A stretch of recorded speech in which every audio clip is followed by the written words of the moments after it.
Hi, hello, marhaba. I'm Crystel and welcome to my universe. Today I will share with you the process of creating two of my latest paintings, A Spell for Growth and A Spell for Beauty. The first time I showcased them was in my last exhibition, Growing Roots, which I had with my dear friends Shimanzuki and Cynthia Nao. This is the second time that I am presenting these paintings to you with some of the thoughts and the concepts that I meditated on while working on these two paintings, and which are reflected in the colors, composition, shapes, and texture, along with the painting process and techniques that I used with each painting. I hope you enjoy. There are three obvious subjects that were very present with me in that period and were imprinted in these paintings as I was processing the thoughts and playing with paint. These subjects are nature, the feminine, and magic. The three of them are intertwined. They are all concepts, words we created to be able to describe something. The definition of each can vary greatly based on the culture.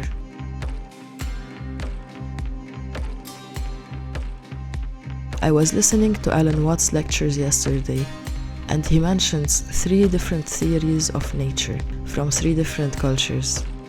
The Western theory, which considers nature as merely a machine or an artifact created by God, a construct with an architect that planned and designed every detail.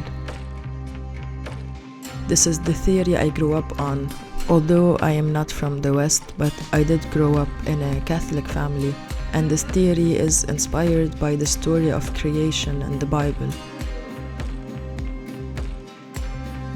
While the second theory is Indian, inspired by the Hindu word Maya, which means magic, illusion, art, and play.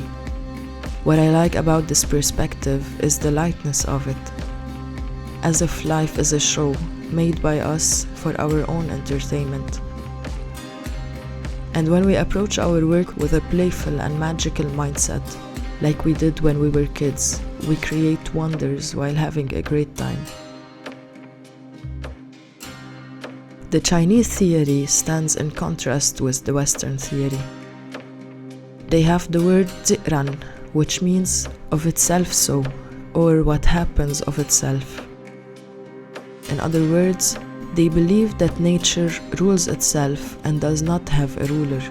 It runs in an organic automation rather than mechanical. I can relate to this concept, to this state of flow and harmony, because this is how I feel when I am present. Like there is no effort to be made. Everything is just happening by itself. Just like breathing or the cycle of the seasons. And I feel this most strongly in nature. I grew up surrounded by beautiful nature landscapes, and whenever I am outdoors in nature, I feel at home. There I find it easier to just be, because everything around me is doing just that. It taught me so much too. I would always go discovering around, and every time I would have a magical adventure where nature has something hidden for me to discover. A field of tulips, an old oak tree with what's left of an old house underneath its shade, a waterfall filling up a lake with crystal blue water. Some of my favorite scenes are the night sky, the moon, and the stars. And I have explored this part of dark and celestial nature often in my art. However, it has been a long while since I have painted something so flowery and actually enjoyed it and loved it. It felt like I unlocked a new chapter with these paintings, a door into a part of me that has been closed for a while. The reason why it was closed is because while growing up, I revolted and dismissed anything that was associated with being too girly, including flowers, butterflies, and of course, pink. Which brings us to the second subject, femininity. As a girl growing up in Lebanon, I was constantly being told how to behave like a girl. Adults would tell me, girls do not sit this way, girls do not talk this way, girls do not dress this way. Even once, my grandma told me, girls do not whistle, ya teta. I remember this vividly to this day, for I was shocked and confused to hear that. It made no sense to me, and I could not see the link between being a girl and whistling. I also felt frustrated because I loved whistling and it did not sound fair that I have to give it up simply because I am a girl. And this is just a silly example of the behaviors that we learn and we do and we pass on without questioning what their purpose is or was. Our culture is full of such rules and demands, based on ideologies and concepts created by humans themselves. I used to hold an anger towards all these rules. But now I see things differently. I see that everyone did their best based on what they knew at the time. I have the utmost respect for both of my grandmas. They were both very strong women that raised a big family through wars and hardships, and they may be passing down some old ideologies. However, I am sure they broke many as well. The reason I heard this remark from my grandma and not from my mother is also because my mother dismissed on her own turn many of these meaningless rules. And now it is my turn. It is interesting to see the patterns diminishing. I always wonder how much we are limiting ourselves with these social expectations. Maybe I did not adopt my teta's theory about whistling, but I sure have unconsciously adopted many other behaviors that are engraved with the roles we were told to play. And I am still to this day trying to unlearn these patterns. I wish to embrace the women in me with all what comes with it, from weakness to strengths, honoring my grandmas and my mother by learning from their wisdom. And they truly have so much wisdom to share. I can only speak from my experience as a woman. However, I have also witnessed boys and men being shaped by their own set of expectations and rules, pushing what is considered masculine to its highest level, while silencing any part of them that is considered by the society as feminine, and even being shamed for it. Sensitive emotions, for example, are associated with women or femininity, and when men show such emotions, they are bullied into hiding them, which creates a suppression of a huge part of what makes us human. I truly believe that we all have the feminine and the masculine energy inside of us, and silencing one of them will only create an imbalance. Every yin has some yang in it, and every yang has some yin.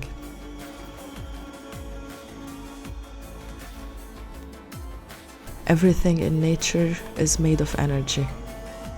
Every particle is emitting a certain frequency, and being sensitive and present allows you to feel this energy.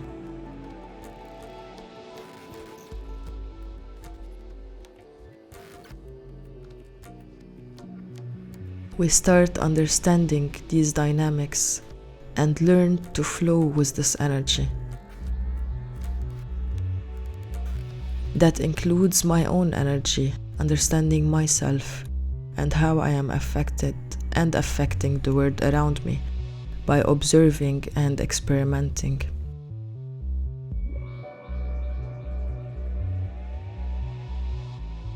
Which brings us to the third subject, magic.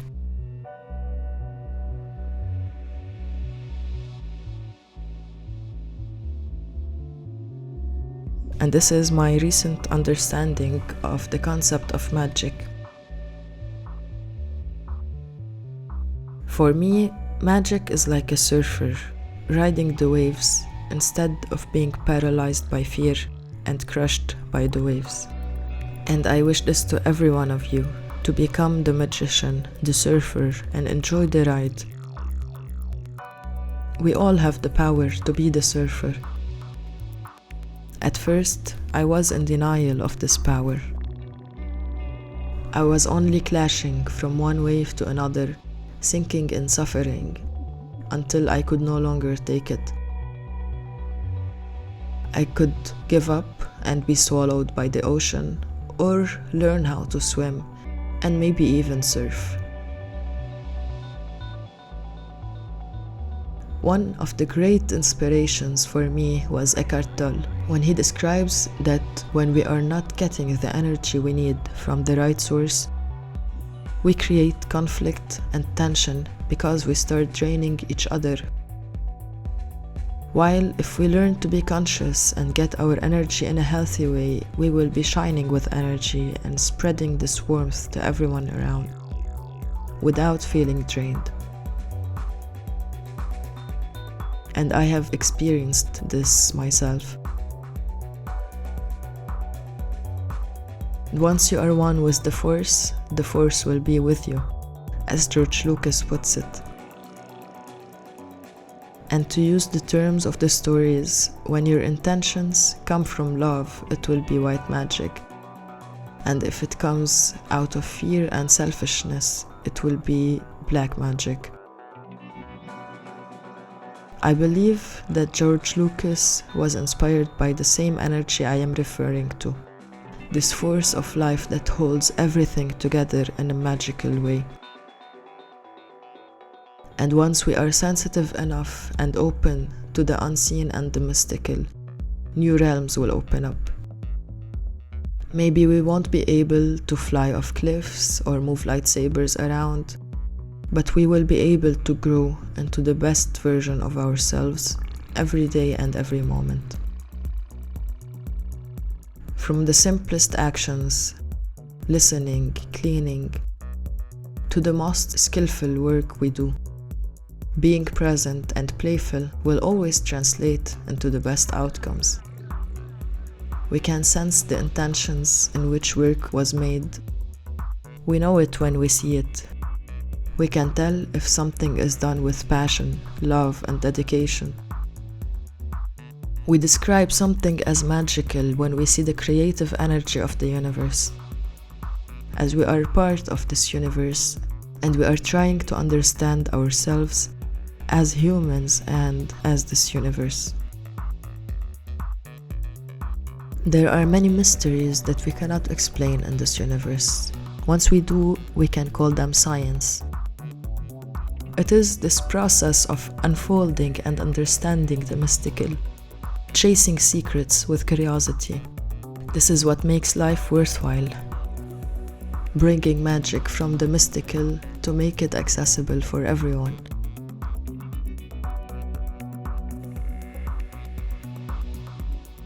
The visual of these paintings came to me in a vision while listening to Eliza from Patronus Records playing some magical music in nature. I must give credit to this awesome sister. She was casting spells on all of us that night, inducing thoughts and emotions with sounds that stood out with a peculiar feminine feel, especially in contrast with the rest of the male DJs playing that night. Her music inspired this visual, and I created my own spells from that same magic using my medium to translate sound into visual.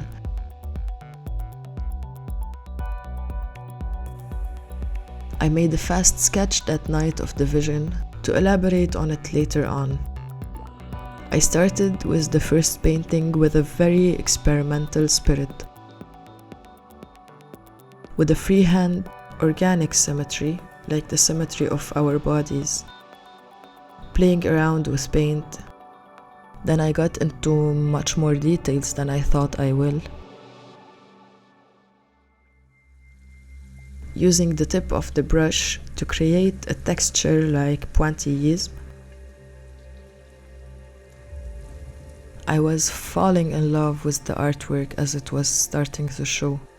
And as it was done, I have put the painting in front of me for a few days, contemplating it. It was close to the vision I had in mind, yet not entirely faithful. That's when I started the second painting, hoping to render the image even more accurately. This time I started with a clear, detailed grid. I have been reconnecting with my passion for geometry, which I've been doing more and more recently with complex studied grids. I noticed later on that it seemed like I chose one part of the first painting and elaborated on that close-up, which made it like an evolution or a deeper study of the first spell. Because after growth comes beauty. Once something is developed, the next stage would be how to make it even more magical, with more attention and precision. The grid helped me to achieve this cleaner and more accurate symmetry. I used the same technique with the brush to give this raw, earthy texture with a combination of vibrant colors that are not my usual palette, which is also something new I enjoyed experimenting with.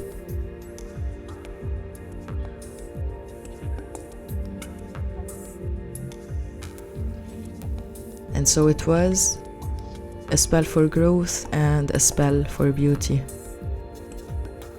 And this is what I wish to cast on you today. I wish you always strive for growth and beauty. I wish you to find balance and keep an open mind and live magical moments. Let me hear your thoughts about these subjects. And if you enjoyed this video, the only way to let me know and let YouTube know is by clicking the like button. I send you love and magic from my universe to your space. Thank you so much for watching. Till next time.